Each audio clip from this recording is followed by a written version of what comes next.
welcome back to JCR Garage. This time, well, there are a few new things here. Yesterday I spent all day cleaning up inside the garage here. I know it doesn't look like it behind me, or in there for that matter, but floor is clean, and that Volvo is inside. Now what I did yesterday, this thing is out of gas. It had this thing in the engine compartment for gas, and I just drove it in on the starter, got it inside, pulled the distributor cap off because I figured it needed a little bit of adjustment, and it did. Adjusted the points, the breaker points, up to 0.016 of an inch. That's not a lot, and it's the same as 0.04 of a millimeter. But that is what these are supposed to have, and it didn't. It was smaller than that, which might be some of the reason why this thing used so much gasoline and why diesels when you shut it off. After that, went to go inside it. I had a few issues getting everything to work because I got the turn signal handle in. But the turn signals didn't work. I found that to be a blown 8 amp fuse. But that 8 amp fuse goes to everything in there, it seems. And it has a direct short.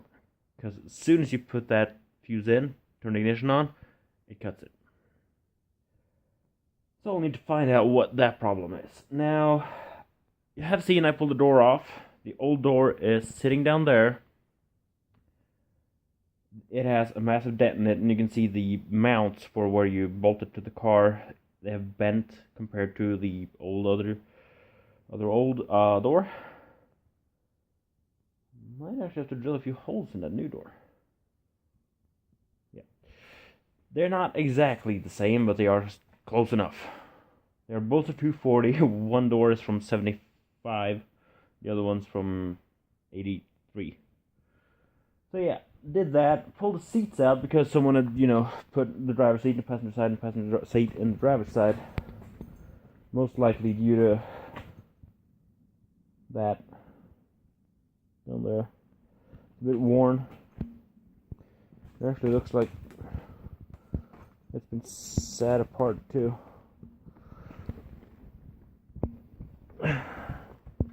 Yeah. It's moved some of the foam on the inside there, so I have to fix that. I'm gonna have to get the trim that runs on top of the bumper on both sides, and the rear bumper that's all missing back there. Remove all the seats apart from the back of the rear seat. As you can see, that's the only thing left in here. There's a brand new Vicks oil filter right there. There's a bunch of parts in here. Now on here, you can see that fuse right there, that 8 amp, that burns as soon as you put the ignition on. Now I did try to jump between here, and, well, I heard a lot of bad noises. So I'm going to have to figure out what causes that. Now according to this, number 13 is constant idling control, relay, cooling fan, instruments, turn signal lamp, solenoid valve, relay fueling injection, glow plug time relay, seatbelt reminder, temp warning, exhaust. Now this thing is not a diesel and it's not injection, which means it's not glow plugs, it's not fuel injection. It has seatbelt reminders. Temp warning for exhaust, it doesn't have that. Constant idling control, don't think it has that. Relay cooling fan, it doesn't have a cooling fan other than the mechanical one on the engine, which means instruments, turn signal lamps, and seatbelt reminders are the only thing on that fuse. And the seatbelt reminders are there, or maybe some of those, and there's one underneath there somewhere. So we're gonna have to get all that looked through, figure out what's what. And found the paint code for this thing yesterday, and we've gone to order paint for this thing so we can paint from the bottom of, well, actually underneath that trim down on the doors and rear fenders, as well as paint this door because it's beige. Now, of course, I have stripped this door completely down, so I can take, as you can see here, the trim around the windows on this thing is black. That thing is chrome. We stripped everything off so we can take everything from that door into that door. And that means, I'm guessing we're gonna have to put a pair of holes here for the screws that hold the lock. Might have to do a little bit of modification around here to get the lock mechanism in. Door handle, window trim.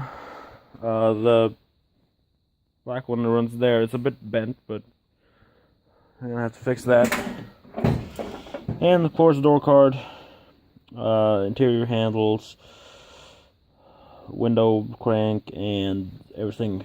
Well, put it short, everything, including the window, because this is clear and the other one seems a bit tinted. Now, of course,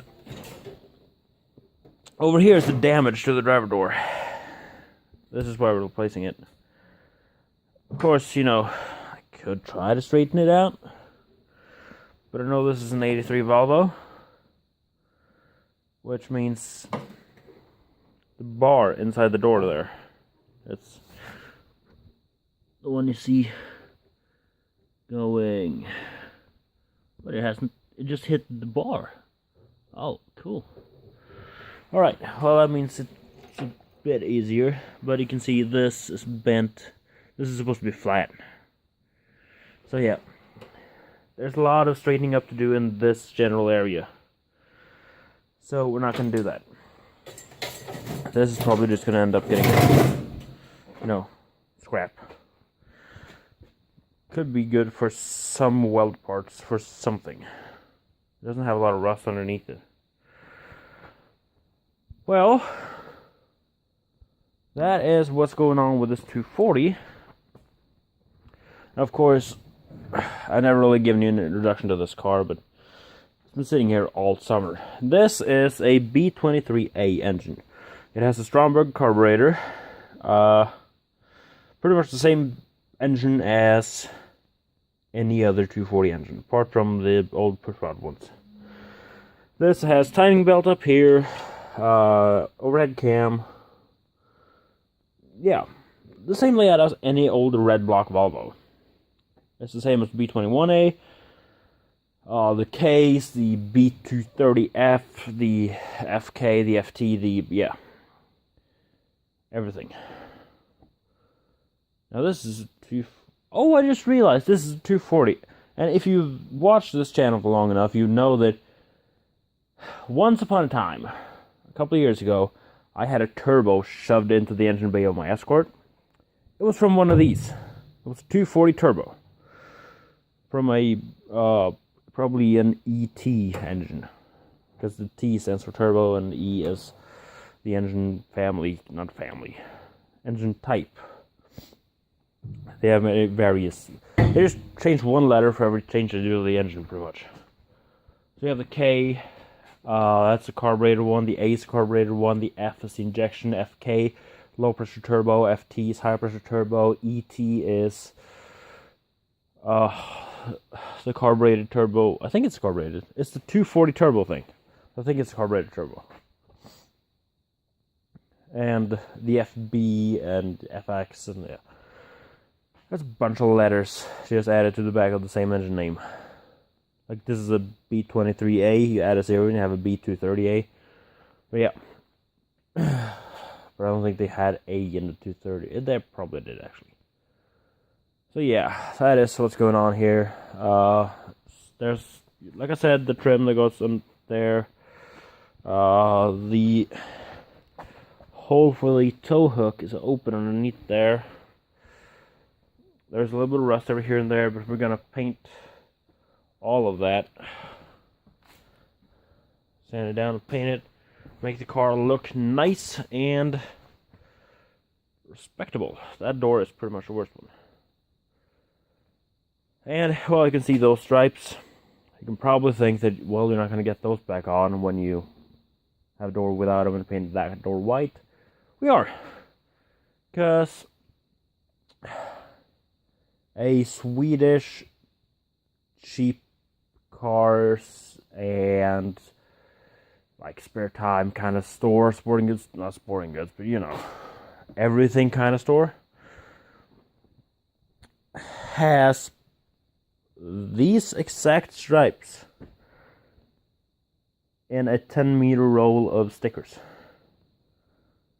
And well, they have 240 parts in stock, as well as bicycles, tents, probably saddles for riding horses, everything, boat parts, fasteners, tools of all sorts, because even those two angle grinders down there come from there. Yeah, they sell everything, and well, Volvo parts are in their inventory, so lucky Volvo owners. Too bad I drive Fords. No, Ford parts are about as easy to find as this is. So, oh yeah, right. There's even a bottle of engine flush in there. Brand new, unopened. Yeah, I have said that before. This car's been sitting from 2002. It was parked back then. And at last inspection, it had 396,000 kilometers on it. Now it has 400,124. Of course, we're gonna have to get that oil filter. Probably give it the oil flush. Let's go through it, give it a good service. Figure out the electronics bullshit in here. Vacuum it out, because this is full of garbage. Make this look like a nice, respectable car. Because 240s are, well, they're not as cheap as I would like them to be in this country. Because, I mean, in Sweden they cost nothing. Same in 740s, 940 turbos and everything. Doesn't really cost anything. You get them for price of scrap. Here, you don't. They add like several zeros to the back of the price. And I was lucky, this 240, we got it for, well, just double scrap price. Because it is a friend of mine that had it, and you know, I let him earn a little bit on it, so. But if for twice the scrap price, he didn't pay scrap, he paid more than that, just FYI. I know I had the door, I can get the taillights it needs.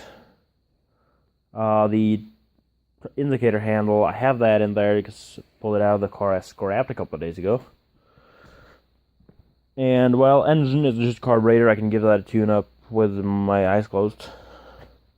Not this engine, but, you know, tune-ups generally on carbureted cars. This, like I said, was taken away. Got the wiring back in. I'm not sure if it's 100% right. I'm not sure if I've hooked left indicator to left and right to right, so I'm going to have to pull this up and put two of the wires in a different place, but that works. And oh right, this car even has a factory temp gauge for, well, inside the car, not the engine, and a factory tach. But I'll put this key in there. Oh yeah, and another thing, factory cassette player in there. That is, it's not often you find that in the car anymore. But this and the Honda Civic from earlier, they have been owned by old people. And the Civic, it didn't even have a, you know, it had a block plate where the radio was supposed to be. Of course, now we have parking lights on there.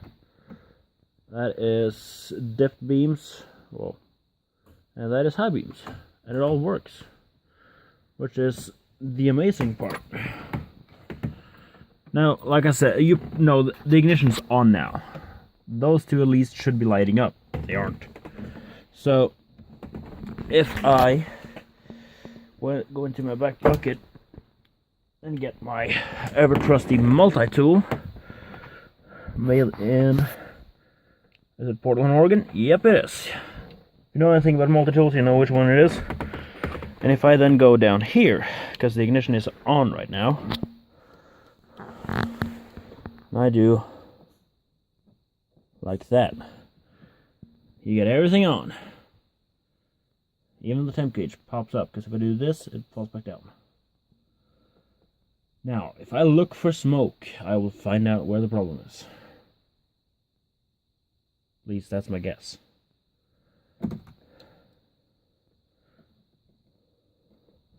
Wait, there's the oil lamp isn't... Why isn't the oil lamp on? Of course it has the light bulb warning because there's no lights at the back. But yeah. Something here is not the way it's supposed to be. So... And I'm going to leave you with this because, you know, getting quite a long video for being a Volvo 240 and me filming it. But, you know, that'll be it for now. That Suzuki is the XL7. I'm going to fix the frame on. Buying metal today, so it should be fixed during this weekend. No, maybe not. Yeah, I'm going to the cabin tomorrow, so maybe not. Anyway. That's XL7 that's getting fixed. Buying metal today. This 240 is, well, gonna get a few things done to it. See if it will work. And that'll be it for now. Thank you very much for watching. Like, comment, and subscribe. See you in the next video. Take care.